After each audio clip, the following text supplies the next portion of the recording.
Hi, Junior with today's thought.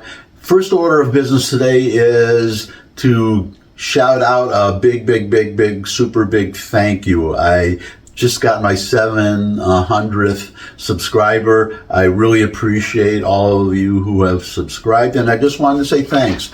So now today's thought actually piggybacks on yesterday's thought. Yesterday's thought was about Israel discussing among themselves how to respond to the 180 or so ballistic missiles that Iran launched at Israel.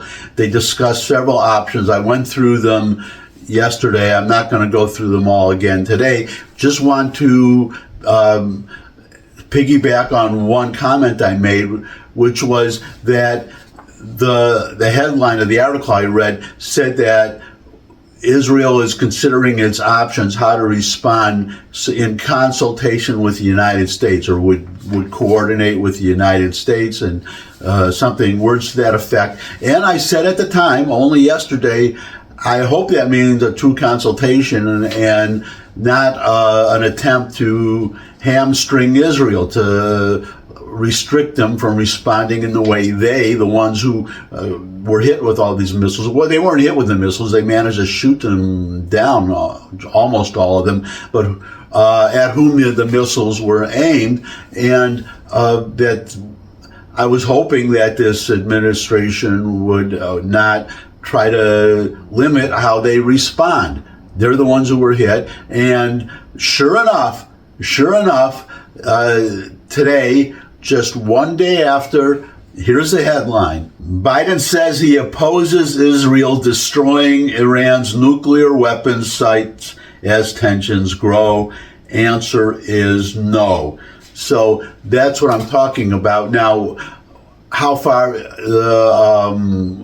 the Biden administration, Joe Biden, will go to stop Israel from attacking the nuclear sites, if that's what they want to do, that remains to be seen, because he also said, I saw him, a news clip earlier today, saying that a reporter asked Biden, would you order or tell Israel not to do this or to do that or the other thing? And he said, we don't order, we advise. But if you're providing weapons and you're withholding those weapons, which is what I've heard, and or just delaying weapon shipments, then well, that's more than just advising. So it remains to be seen, but I don't understand. What I don't understand is why first the Obama administration, now the Biden administration, and presumably, if we are cursed with one, a Harris administration, are so hell-bent to appease Iran, to help Iran. Iran, you may have noticed, is not a democracy. They oppress their people. They are the world's -- sponsor of terror. And the only thing I can figure out is they don't want to offend Iran.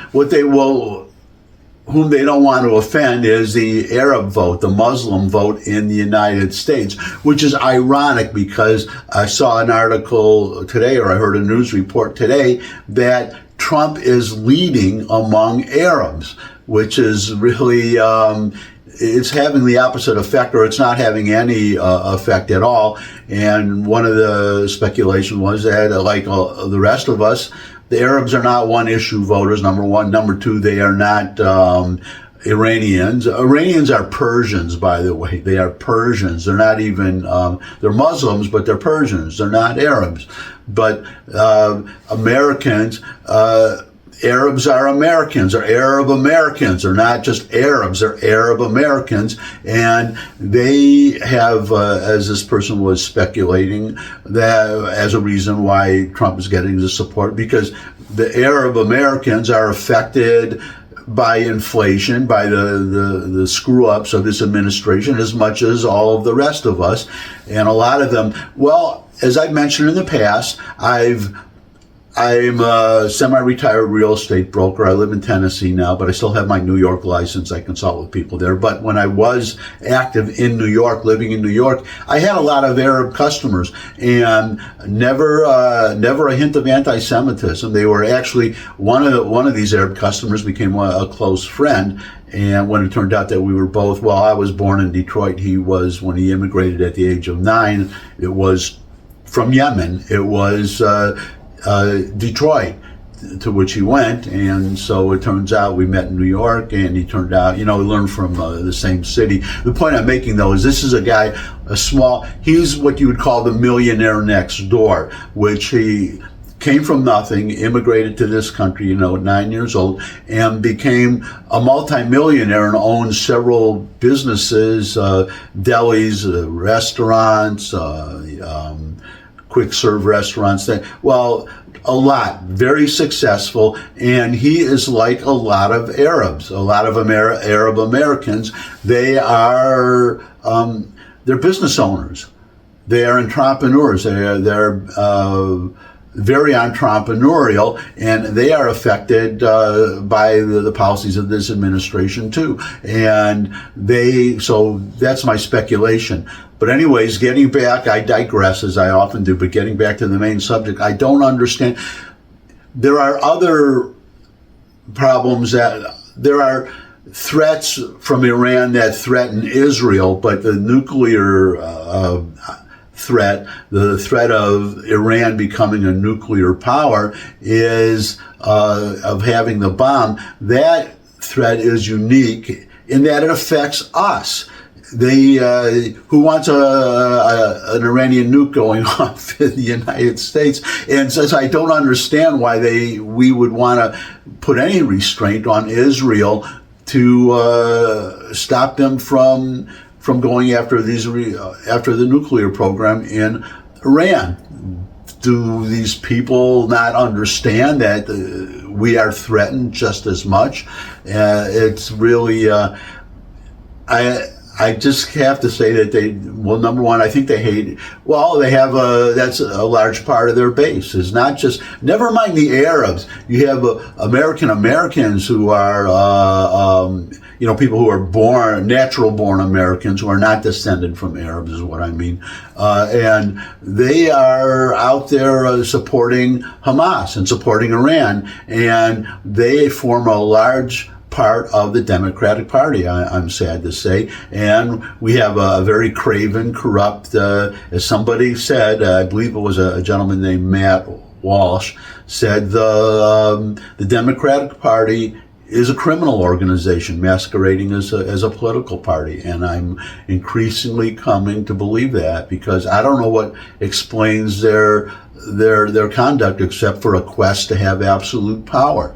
That's why they want to stack the Supreme Court. Now, well, I don't want to get off on that track. That's another vlog. I've probably done vlogs on that before. But what will the Israelis do? Will they listen? Will they not attack the nuclear program in Iran because Biden doesn't want them to? I wonder. But fortunately, there are other options. And well, it's unfortunate in a way. One of the options is to attack Iran's oil production and exporting infrastructure. And it so happens that there's a little island, Karg Island, which is right off the coast of Iran. It belongs to Iran, obviously, but everything has to go through that. Israel just has to bomb the crap out of that island, and that's it. The sayonara to Iran's ability to export oil. Or even to drill for the oil, but definitely to export the oil through that island. And it's the problem with that is that's going to it's going to destroy, it would bring down the mullahs, I would hope, but it's going to really destroy the Iranian economy, which is going to affect all Iranians. And we have nothing like the Israelis.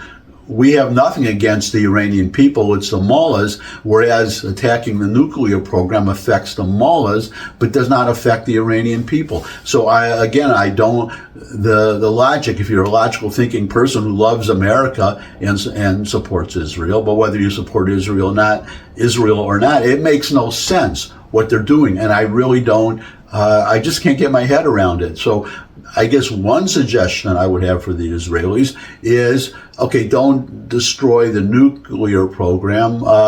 Just destroy all well, that's what they did.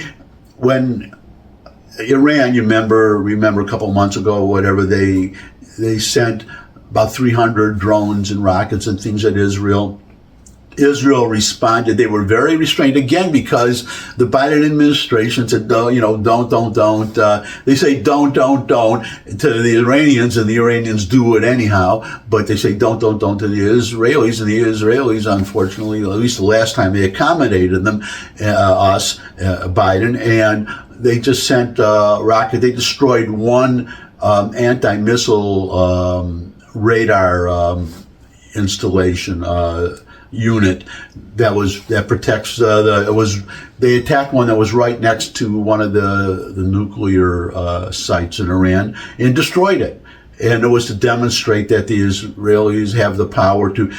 Israel can stop the Iranian missiles. Iran cannot stop Israel, either their rockets, missiles, or their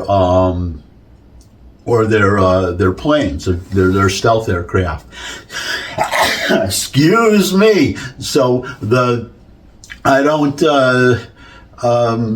so my suggestion was, I was getting before I sneezed there, is that that take out their entire air defense infrastructure. That's what I would do. Take out the air, or take out the missile launching sites, or both. But if you take out all the air defense infrastructure, then that sends a clear message to Iran. Your nuclear facilities are they're totally vulnerable now. They can be. Israel can destroy them at will. So we'll have to see what the Israelis do. As I'm recording this, they have not done anything yet. They are still talking about it. From what I understand of the Israelis, from what they've done so far, they plan and plan. And whatever they do, I think it will be creative, and I think it will be something that will damage Iran, but that the Biden will not be able to complain about. And most of all, I would hope it would be something that's going to be more damaging than taking out the nuclear facilities, and say, and the Israelis could say to Biden, well, we could have just taken out the nuclear facilities, which would not have hurt anybody except the mullahs. You didn't want us to do that, so we did this other thing, and it's hurt the entire, it's hurt